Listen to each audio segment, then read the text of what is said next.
je suis une fille de l'Est de la Belgique. Et en même temps, mon histoire m'a mise en lien avec toutes les parties de notre petit pays. La Flandre, la Wallonie, j'ai épousé un Bruxellois. Et là, je vis dans ce qu'on appelle une commune à facilité en Flandre. Cet aspect cosmopolite, je dirais, vient en résonance avec ce que mon âme et ce que chacune de nos âmes a pu vivre, à savoir des expériences multiples, plurielles, un petit peu partout sur la Terre déjà, mais dans d'autres espaces-temps aussi. Et l'expérience que j'ai vécue fin de semaine dernière et en début de semaine est très très précieuse. C'est pour ça que je tiens à vous la partager. Même si j'observe que les vidéos ont parfois bien du mal à soutenir l'attention de ceux et celles qui cliquent pour les ouvrir. Qu'importe. Cette vidéo-ci arrivera dans son entièreté chez ceux qui sont prêts à en recevoir le message, la vibration et toute la teneur. Samedi dernier, je suis retournée à Aix-la-Chapelle où j'ai vécu en fait pendant, je dirais, plus d'un quart de siècle dans cette région où j'ai apprécié de découvrir la Belgique d'une part, ma terre natale, et l'Allemagne si proche. Nous avons exploré deux mentalités très différentes et toutefois désireuses de se rapprocher. Notre propre père, d'ailleurs, né le 15 juillet, a œuvré pendant plus de 25 ans dans cette région-là et nous avons été parfois très très touchés par des récits de réconciliation entre Belges et Allemands. Sur le territoire, sur la terre, dans la vie quotidienne, les êtres n'aspirent qu'à la paix et à l'unité. Samedi, je suis retournée à Aix-la-Chapelle et j'ai été frappée par les vibrations très très basses, par tant d'êtres perdus. Sans doute n'est-ce pas uniquement le fait de l'Allemagne, bien entendu, mais là, en une fois, moi qui vais si peu en ville, même ici à Bruxelles, j'ai senti à quel point l'humanité était en perdition, à quel point les vibrations sont basses dans le collectif, et ça m'a touchée en plein cœur.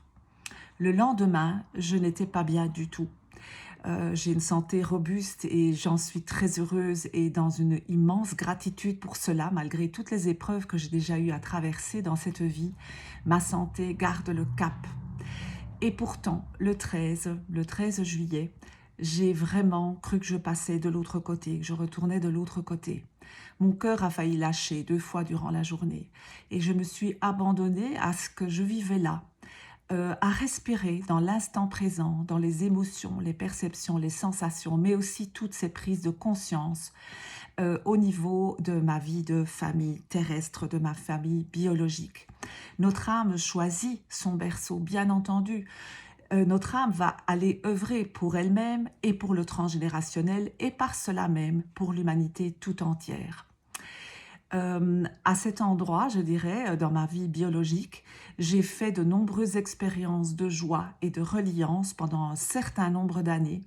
Et chemin faisant, me rapprochant de plus en plus de mon âme et de ma mission d'âme, j'ai pu observer à quel point ma lumière dérangeait, sans que les personnes du clan familial ne puissent nommer les choses de cette manière, bien évidemment. Et concrètement, cela se traduisait par mon absence qui était insupportable et ma présence qui l'était tout autant.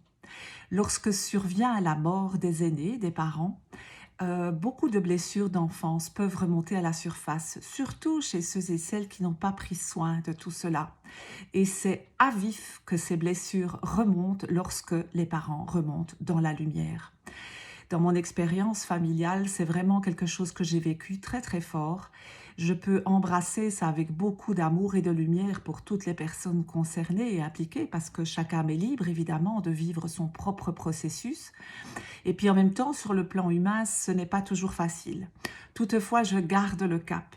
Je sais ce que mon âme a choisi de venir vivre sur Terre, d'incarner sur Terre, de communiquer à propos de la vie et la survivance de notre âme, de la vie éternelle de notre âme surtout, et je poursuis ma route.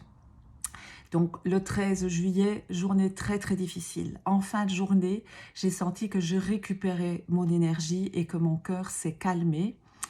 Et puis, lorsqu'arrive le 14, je me retrouve confrontée à une succession de pannes informatiques, de comptes piratés, de difficultés où mes écrans restent bloqués. Tout ça a un lien avec la communication, avec la lumière, avec le rayonnement et avec ma mission. Je n'ai jamais passé autant d'heures sur mon ordinateur que depuis que j'ai ressenti l'appel, je dirais l'appel de la source en moi, de travailler et d'œuvrer en ce monde de manière beaucoup plus large, même si j'adore les séances individuelles et les ateliers en petits groupes, le moment est venu d'œuvrer dans et pour le monde de manière beaucoup plus large. Cela a généré un volume de travail énormissime. Construire un site avec une merveilleuse amie qui se reconnaîtra si elle écoute cette capsule, faire de nombreuses démarches administratives, ouvrir une chaîne YouTube, découvrir tous les moyens de communication d'aujourd'hui, Canva et autres, et j'en passe. Et donc, la journée du 14 juillet a été épique et toutefois, j'ai choisi de rester en selle malgré de nombreux moments de découragement, d'autant plus que ma chaîne Facebook avait été bloquée. J'ai continué. Pourquoi? Parce que je sens que l'ombre, ne supportant pas que la lumière rayonne son plein potentiel, c'était hyper important que je retrouve ma souveraineté à travers les médias, d'autant plus que le deuxième live Évolescence était prévu pour le 14 juillet au soir. Un choix pas anodin du tout au niveau du thème, parce qu'il s'agit bien d'accompagner l'humanité dans la reconnexion à son âme, et pas anodin du tout non plus au niveau de la date. Les dates commémoratives entretiennent des narratifs de guerre, de spoliation et font baisser les vibrations.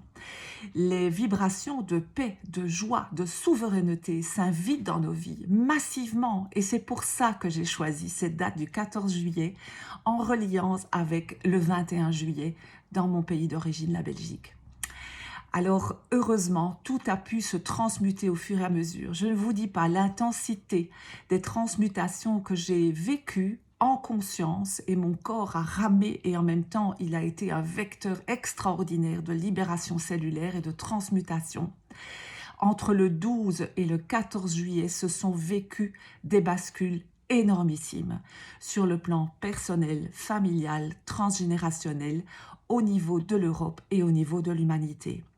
Gratitude à mes guides de lumière qui m'ont accompagné là-dedans. J'ai senti que je pouvais garder la foi et la joie totalement intactes, quand bien même il y avait une souffrance sur le plan humain qui demandait à être honorée et embrassée aussi. Alors voilà, le deuxième live Évolescence du 14 juillet a été d'une très grande beauté. J'ai senti une communauté très pure, très en joie, très désireuse de vivre cette reconnexion à l'âme. Et de temps en temps, vous entendez un marteau-piqueur ici à l'extérieur. Je laisserai la vidéo avec cela parce que nous sommes toutes et tous en chantier. Et j'aime remplacer progressivement le mot travail par le mot œuvre. J'œuvre pour la nouvelle terre, j'œuvre pour la nouvelle humanité, j'œuvre pour envelopper d'amour et de lumière tout ce qui a été souffrant et blessé. Et cela passe pour moi comme pour chacun de nous par nos propres expériences, par nos expériences au cœur et au sein des familles biologiques qui tentent bien souvent de nous garder dans leur filet, dans des filets d'illusions, dans des filets matriciels où les convenances et les loyautés familiales priment sur la souveraineté, la liberté, la lumière et la joie. Voilà, c'est le message que j'ai à cœur de vous faire passer aujourd'hui. Prenons soin de nous, prenons soin de l'humanité, prenons soin du monde et nourrissons les relations qui sont empreintes de respect, d'amour et de lumière. C'est un des cadeaux de ce 14 juillet, c'est que mes merveilleuses amies, Marlène et Voula, toujours à mes côtés, sentant à quel point elles pouvaient me soutenir dans tous ces messages à offrir au monde aujourd'hui, car c'est ce qu'elles choisissent dans leur propre vie aussi. Elles sont là, infaillibles. Alors certes, les soirs de live, elles sont dans la véranda comme modératrices, mais quel pilier de lumière à mes côtés. Je suis en gratitude pour les belles âmes que je retrouve ici sur Terre, avec lesquelles je fais l'expérience d'un amour vrai, simple, fluide, le seul qui soit, sans condition. Belle suite de chemin à toutes et à tous. Transmutons tout ce que la vie nous présente, nous offre et nous demande de transmuter. Je nous aime.